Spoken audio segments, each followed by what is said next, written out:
morning. As Tanya said, I'm Hanlie from Vyfer and I represent a technology-based recruitment company called Navy Blue Suits. Traditionally, there you have various job portals, avenues that you can apply for jobs, whether it's online job portals, newspaper job ads, print media, social media. You see positions advertised, you send your CV for the position, you apply for the position, you send the standard CV to the position that you're applying for. Usually, you're one of maybe hundreds of applicants for the same position. HR will screen your CV. This is the position that they have available. They've got probably a strict screening procedure where they've got specifications in the position that they need a CV to match up with. So, for instance, whether it's qualifications or experience. So they won't look beyond that. They will look at your CV, they will look at the job requirement they have and match the two, which is where the danger arises, where they might not see the potential in your CV or see other things that you are involved with that might be valuable to them. They decide you're not suitable and either you will get a regret from them or you will never hear from the company again. So from a candidate's perspective, that is why maybe this approach, you should change the approach or try a new approach. From a recruiter side, not all of the people that you meet are 100% a match to your client's requirements.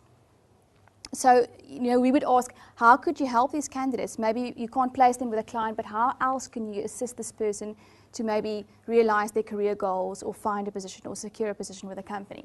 We use these steps to market candidates' profiles to companies, and it most of the time leads to success for us. So I thought it could be valuable to you as well to just use a different approach and try a different way of applying for positions or progressing in your career.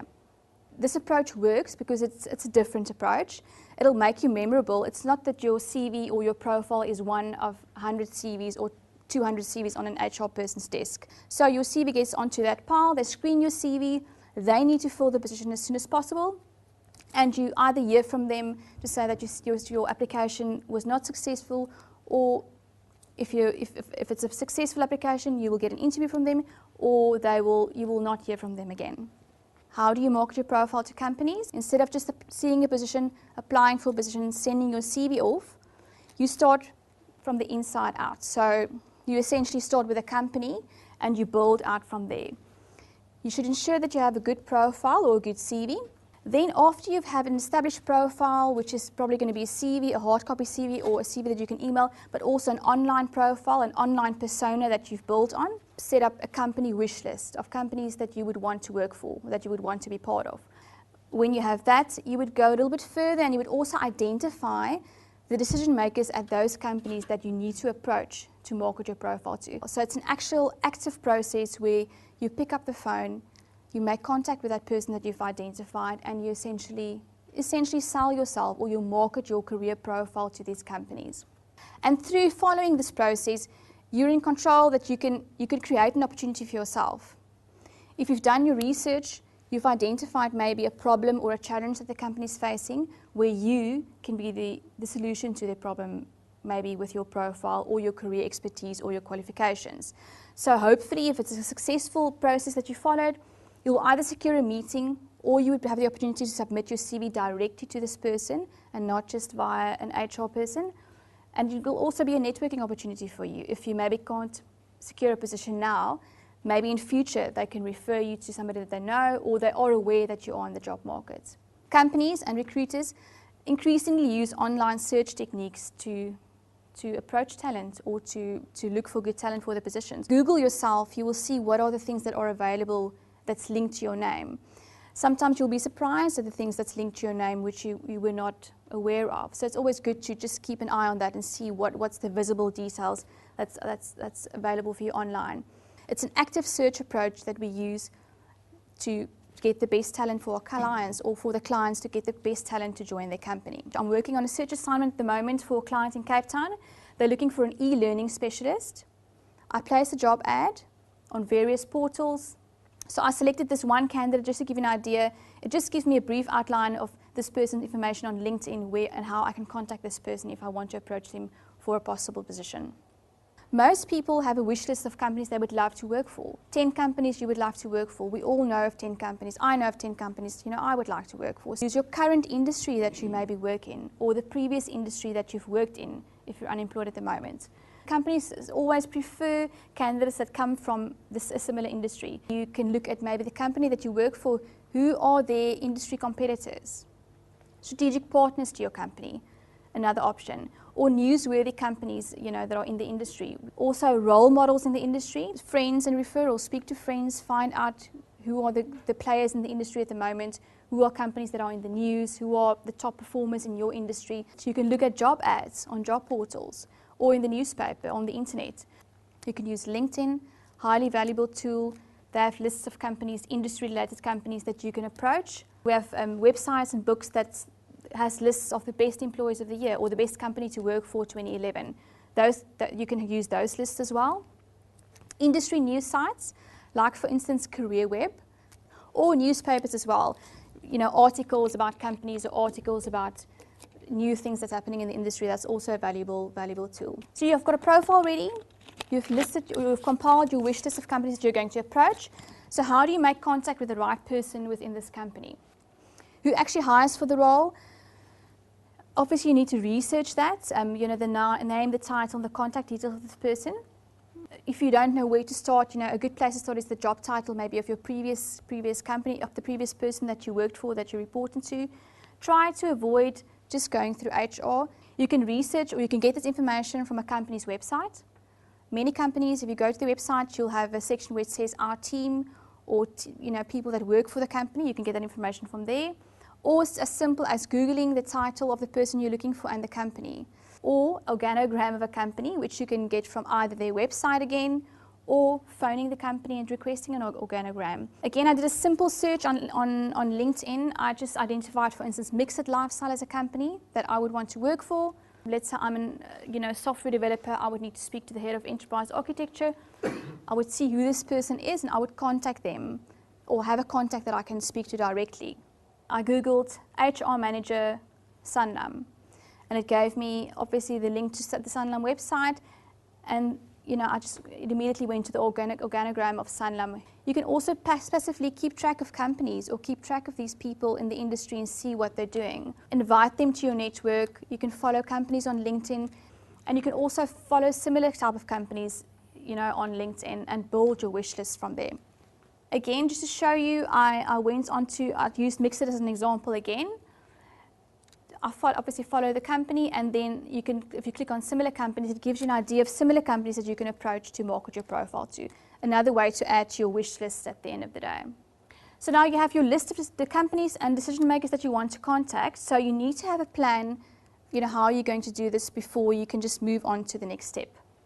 You must have a research strategy, before you just contact each company. Identify maybe a problem or a challenge that they're going through that you can be valuable to them for.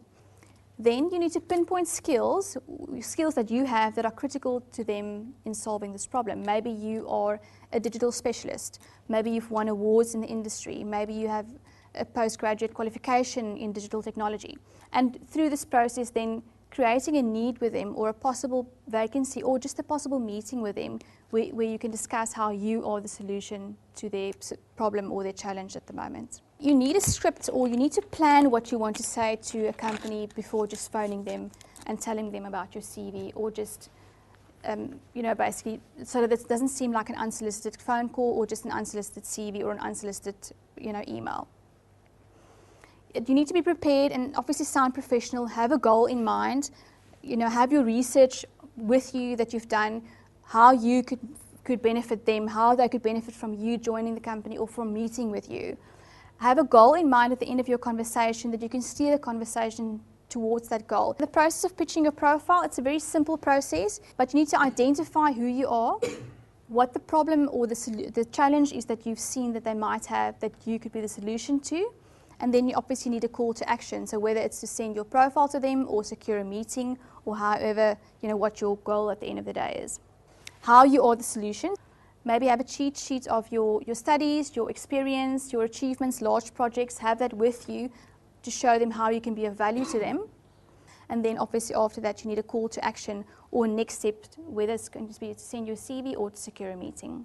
So just to give you an idea of a typical script, obviously nothing is set in stone, it's just to give you an idea of what I'm talking about when you do decide to approach companies. I would say I'm Hanlie van Vyfer. I'm a software development manager that completed my MBA in June of this year. As your company recently advertised a position on PNet for a software development manager with Java experience, which could be a problem that they're facing.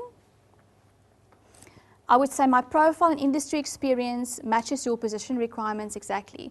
I've got a BSc Honours, I've got 5 years Java development experience, of which 2 years has been as managing a Java team. I also currently work in the financial services industry. So those would be requirements that they might have, or problems that they might be facing, or challenges that they might be facing, which is this open position which you could be the solution to. So identify yourself, why you're phoning, and basically why you could be a solution to a problem they might have. You could also use the approach of, through doing your online research, that you see they've taken on new projects or new clients recently, which I mentioned earlier, which could be a problem where you could be the solution to if you have experience in the field or maybe won some awards in the field. You can say that you've done your research and they are the company that you want to work for. Or if they were on a list of awarded companies for Employer of the Year 2011, that's also another way that you can market yourself to them as a solution to a problem they might be facing. I would suggest never asking if they have a vacancy, because it's a closed question. They can either say to you yes or no, and then that's the end of the conversation, and you've essentially wasted your time and this person's time as well. Aim to create a positive impression with them. Whether it's not to send your CV off now or to secure a meeting with them now, in the long term it's to make a connection of people that you can network with.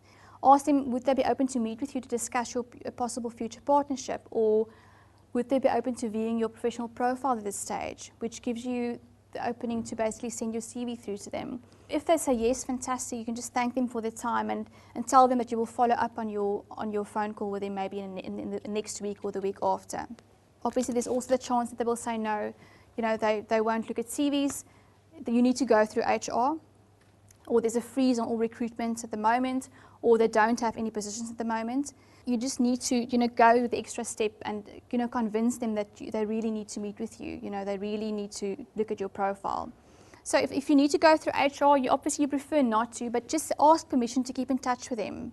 Ask permission to send your details to them.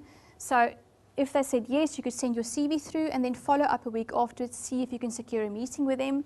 If they say no, it's always good just to say a thank you note. This person has given you the time that they've spoken to you over the phone with your contact details and who you are. You never know. In future, you've made this effort. This person will remember you. And maybe in future, there could be opportunities that arises from this, or possible referrals that arises from this as well. Then step 5 would be to follow up on your process, or to follow up on your phone call, or maybe your CV that you've sent to them. I would say to make a list of all the contacts and follow up with them again within a week or 2 weeks, or however, whatever feels comfortable with you or with this person that you spoke to. Communicate with this company, otherwise all your hard work was in vain. And then afterwards, just keep in contact via email or phone. As I said, it's a good networking tool for you to build your network for your career. I always say it's important just to follow all these steps. It might be valuable to you, it might not be valuable to you. It's just a different approach that you can use, if you're struggling to secure interviews or struggling to get opportunities at companies. It'll grow your network. Through this process, you manage this process. It's not that you send your CV and hope to hear from a company or hope to get feedback from a company. You're in control of the process, and it shows that you're proactive about it and you want to manage your career progression. So just to go through it again, and that's the summary that I gave to you on those summaries as well, just to basically use the other approach, not the normal have a job, apply for a job, send your CV and hope for the best. It's basically to start from the inside out. So to have a good profile, a CV and an online visibility. Identify a wish list of companies that you would want to approach, whether it's 2 companies or 20 companies. Identify decision makers that you want to speak to at these companies. Then you can pitch your profile. That's also a very important process. Actually speak to this decision maker at the company. And then afterwards, it's important to follow up, to build your network, to get your name out there, to make people aware of you, that they know that you are looking, or that you know that you would look at opportunities. And that's it basically.